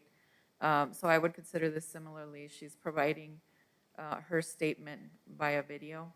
And so, we can see in the video that she's the one presenting the information and we know who she is because she submitted her information to staff. Okay, thank you. To the chair. It is my understanding, sir, from Ms. Parker that she is doing an oath herself on the video. Okay. Yes, sir. Where does that particular person live in regards to this application? Microphone is off. Sorry. Where does the person that is being, Dara, is that the right name? Correct. Does she live in the neighborhood? She does, yes, sir. She's not within the 300 feet. She's a little further up from that. She's on like the northeast side of the subject property. Do you have Vista Chica Loop on your map? No,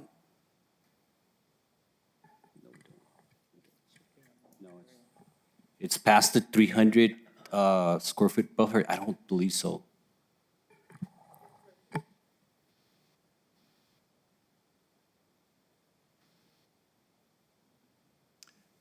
I see it up there off of Webb, to the right. Okay, Okay, okay, so that would be somewhere in the neighborhood of a quarter of a mile. okay. Is that correct? Okay. I'm ready to watch the movie.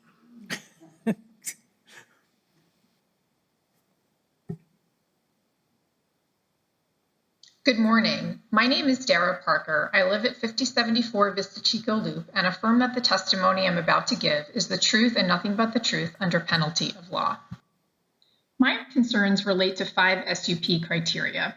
First, a capacity of 100 cars will increase traffic at an already dangerous intersection. Speeding occurs daily, Del Rey's 90-degree turn causes short stops, and there have been serious accidents. The sheriff regularly targets this area for enforcement, and a lot of pedestrian activity occurs on Webb. Events require that cars aggregate at roughly the same time, creating sizable pulses of traffic not generated by residential use. Existing infrastructure cannot safely accommodate this. Calculations show pulsed arrival to a single driveway can cause severe backups on Del Rey, where a hill limits northbound sight. Congestion will extend through the blind spot, and some will drive around waiting cars on Webb, causing more accidents. Turn lanes and other infrastructure will be needed to moderate risk and delays, yet these are expensive and the roads are too narrow for more lanes. Notably, the applicant has not submitted the required STA. Since the new use relies on participant travel, the permit should not be granted, even conditionally, until the report can be reviewed. The STA and a series of code violations form a pattern of disregard for rules and best management practices. Among other violations, the applicant posted initial notice signs for only 2 days and without permits graded the property and erected a non-conforming sign in August. The property remains unmaintained and without fugitive dust controls despite the impending windy season. Increased dust has already exacerbated health conditions and filter clogging. This pattern makes it hard to trust that any permit terms will be adhered to, and the code states plainly that no application shall be approved for land on which a violation exists. Other impacts are important too. Larger gatherings and the proponent's use of amplifiers for its band will disturb concentration and rest, which is especially unacceptable for sensitive individuals like infants living just hundreds of feet away. The proponent's events are extremely loud, as heard from the storage facility next to its current location. A large metal structure, parking areas, and lighting will not be cohesive with the neighborhood's appearance or covenant. I bought my home here because of its purely residential nature and zoning to escape noise, light, congestion, and general activity. This permit would set a precedent for allowing other non-conforming uses, including growth on this property, yet there is no need for any non-residential use. The proponent never contacted residents to understand our needs or detailed specific benefits. And since it already operates, there's no new benefit to the greater community. Please consider how you might vote if the concerns outlined today applied to another non-conforming use with similar impacts, like a music venue or conference center. Please deny this permit. I wish the proponent well in finding its new home, but it's in the long-term interest of all parties for that to happen at a more suitable location. However, if you lean otherwise, see Table 6 in my longer document for conditions that could reduce impacts. Thank you for your time and commitment to protecting the places we call home. I'm happy to stand for questions by phone if that's helpful. Ms. Cutler can provide my number.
Eileen, is that everybody? Okay. Mel and Bill, just so you know, Commissioner Lear stepped out for a minute. All right, thank you.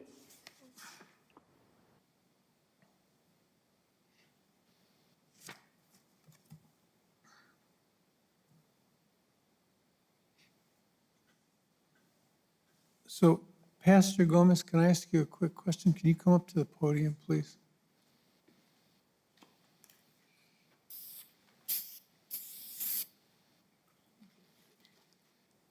So in regards to Ms. Parker's presentation, this last condition, I'm going to read it for the record, clarifying the permit language that use is absent in the application, but mentioned in the proponent's public statements, i.e. gym, daycare center, bookstore, are not approved. Is there anything in your proposal, or have you made public statements regarding these kinds of activities? I think that any pastor of any ministry, pastors that I know that are personal friends, the first proponent of all of this is to build a sanctuary to house God's people and to begin to provide the opportunity to reach out to the community through community efforts. You can only do that with the resources that you have. Would those things be off the table in the future? No. I'm almost 60. I'm not going to pastor this ministry forever. I want to retire too someday. I cannot read the future, but I am not going to stand here and say that I will be limited or gagged if the county, would approve these things in the future. That is so far off that I'm not sure why. There's a lot of things that we declare when we're ministering. We declare healing on God's people. Does that mean everybody's healed, that some don't pass away? No. There's a lot of things that we declare, but to hold my feet to the fire on speaking these things, I will not be gagged behind the pulpit. Of course, I will declare what I see the need for the community. But right now, we are not talking about this. Okay. We are strictly discussing a special use permit, and I would like to keep it in those parameters if that is permissible. Okay, thank you. Anybody else have questions or comments? I have a couple of questions for the staff and through the county. What action has the county billing officials or county staff taken to the so-called violations that have occurred on the site for the last 6 months, 7 months, a year? And particularly in the grading situation, the dust ordinance and all of those kind of things. Give me an idea, where is the staff's recommendation of compliance to ease the concerns of the neighbors that I'm hearing? Yes, sir. Currently, there's a case, a code enforcement case on both the signage and the grading. And based on Mr. Kevin Apodaca's information regarding the code enforcement violations, he's saying that it's pending a charge. But he did send us some comments. It's on your case analysis, stating that the applicant will need to submit for a permit to start doing mitigation for the violation, and then at the end, do a final grading permit when they start doing construction. So they need to submit a permit for the current grading violation to do mitigation for dust control and such. So does she need to submit a plan first? Right. So you need to submit a plan and whatever's required for dust. I'm not exactly sure what is needed, but they need to submit something for dust control and other mitigation based on having graded.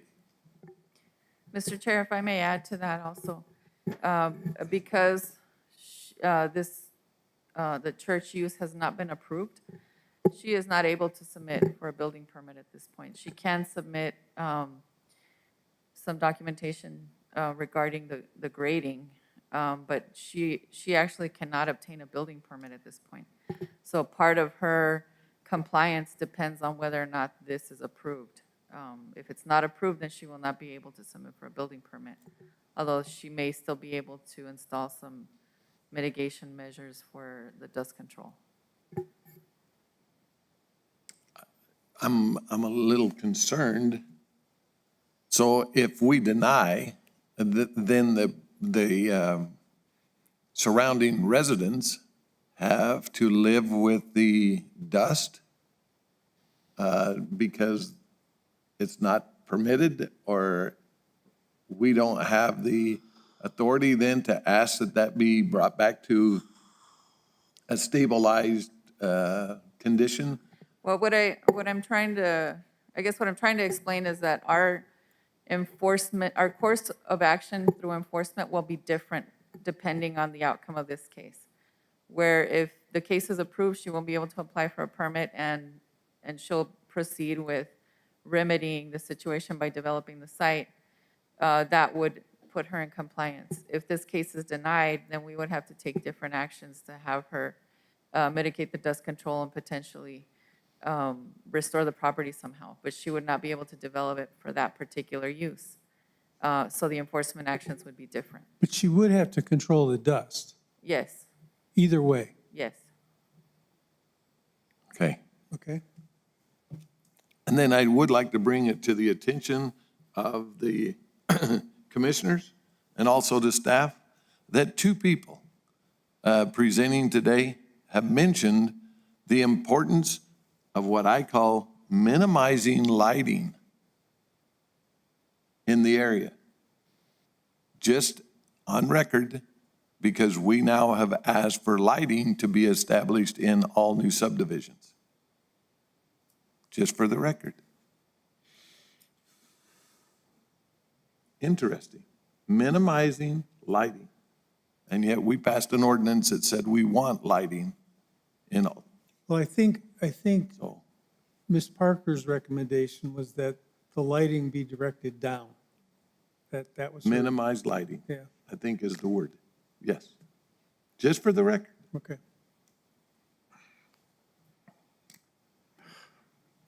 Are you ready for a motion? Let me, do either of you, stand there, do either of you have questions or comments? No.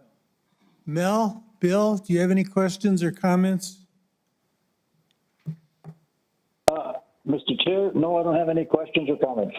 Thank you. Bill? No, I'm okay at this point. Okay. I'm ready for a motion.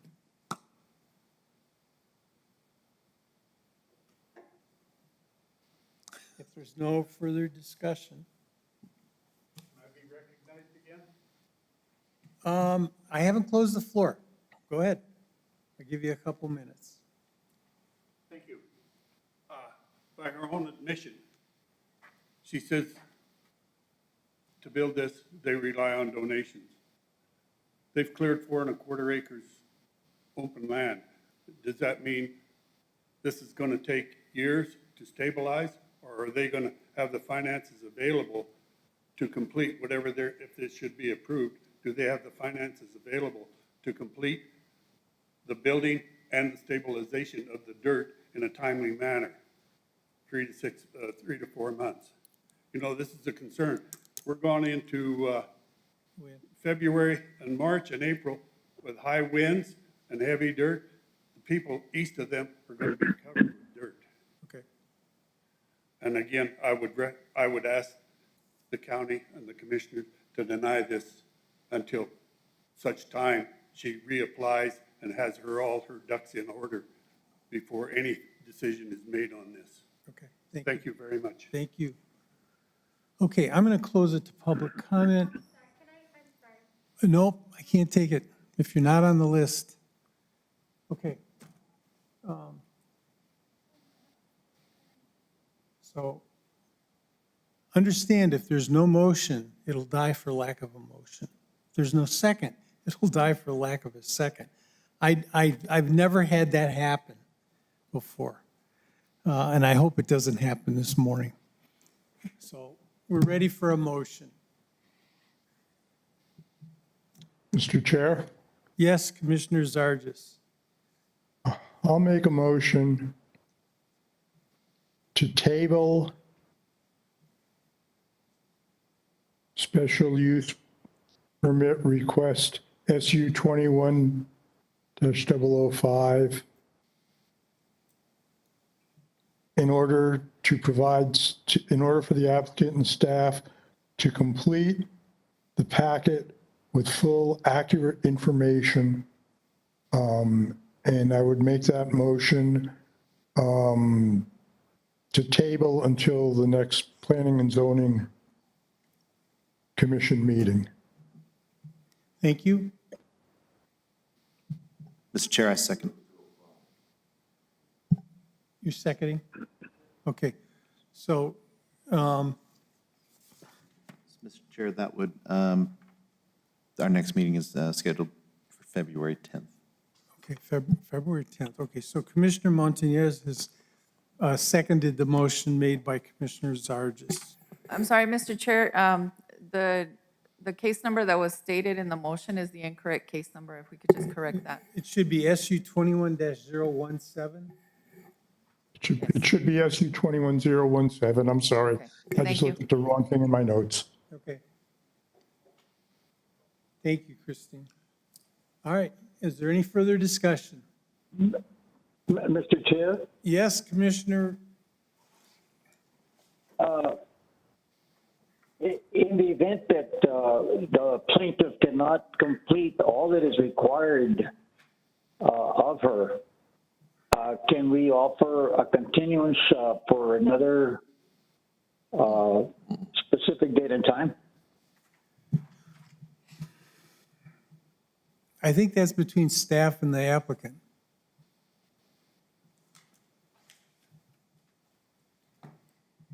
Okay. So just to be clear, in terms of the motion, the only problem I see with it is that it's not specific. What are we asking the applicant and staff to do? I understand there's some corrections that staff can make, and they can better complete the packet. But is there anything that we're asking the applicant to do? I would like to see the STA, I second that as well. and I think we probably might as well see did you want the drainage plan? No. That can go at the time of building permit, can it? Yes, there would be just the revised site plan Okay, to address all the comments that were provided. so revised site plan, STA, anything else?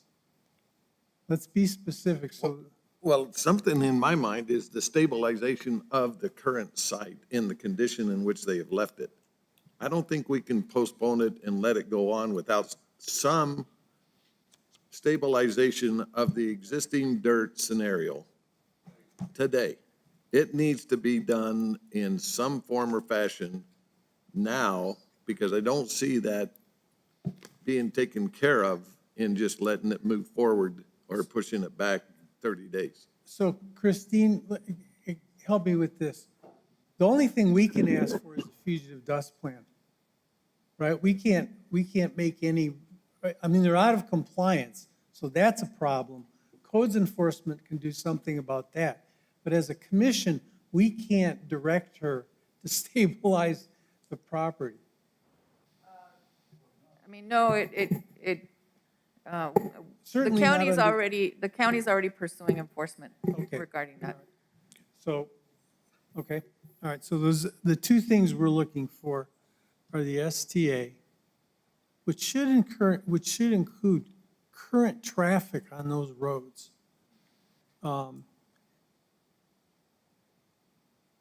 And then the other thing is, what was it? I got lost here. The site plan. Site plan provision, okay. All right, so I'm going to make an amendment. I'm going to recommend it, or make a motion to amend the motion that the things that we're asking for are a revised site plan and an STA. Can I get a second on that? I'll second it. Thank you, Bill. Okay, so Eileen, would you call the roll on the amendment? Commissioner Zargis, Aye. Commissioner Thurston, Aye. Commissioner Montañez, Aye. Commissioner Lear, Aye. Commissioner Acosta, Yes. Chair Zerniak. Aye. Okay, and now on the main motion. Call the roll, please. This is to table the case to the next P&Z meeting.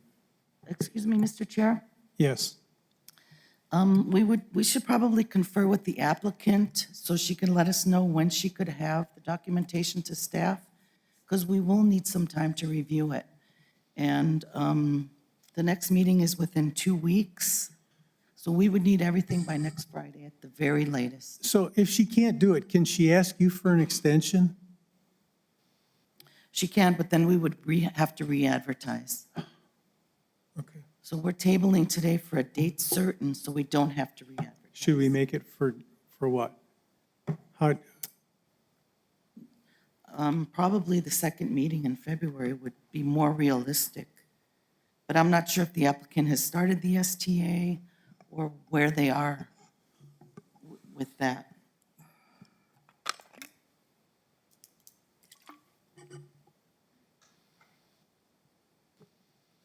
To the chair, so the question to the applicant would be, can you have the STA and the revised site plan by Friday, right? Next Friday? February 3rd. By February 3rd. I can provide evidence that I will make all the appropriate contacts. wait, I'm sorry, could you come up to the podium? Yes, sir. We just want to get it on the record. I apologize. No, I'm just getting too comfortable over there. I can make the commitment that I will provide evidence of making all of the contacts towards obtaining the STA. I mean, some of it is out of my control. And the obviously. revised site plan. Okay, Yes, sir. by February 3rd. Yeah. Okay, call the roll. This is on the main motion to table. Commissioner Thurston, Aye. Commissioner Zarges, Aye. Commissioner Montañez, Aye. Commissioner Lear, Aye. Commissioner Acosta, Yes. Chair Zerniak. Aye. Ayes have it. Thank you. So that's what we've done. We've tabled the case. We'll move on the agenda. Administrative approvals? Mr. Chair, Yes. unfortunately, I do have to leave. I cannot stay for administrative approvals, but thank you all very much for the presentation. Commissioner Martin, yes, thank you. Pastor Gomez, you can talk to the staff after to make sure we're clear on dates and things, okay? Thank you for coming, and everyone, thank you for your comments. Administrative approvals is next on the agenda. We don't have anything to report, Mr. Chair. Okay. Any staff input? No? Commission input? I'll hear motion to adjourn. Motion to adjourn. I'll second that. So moved.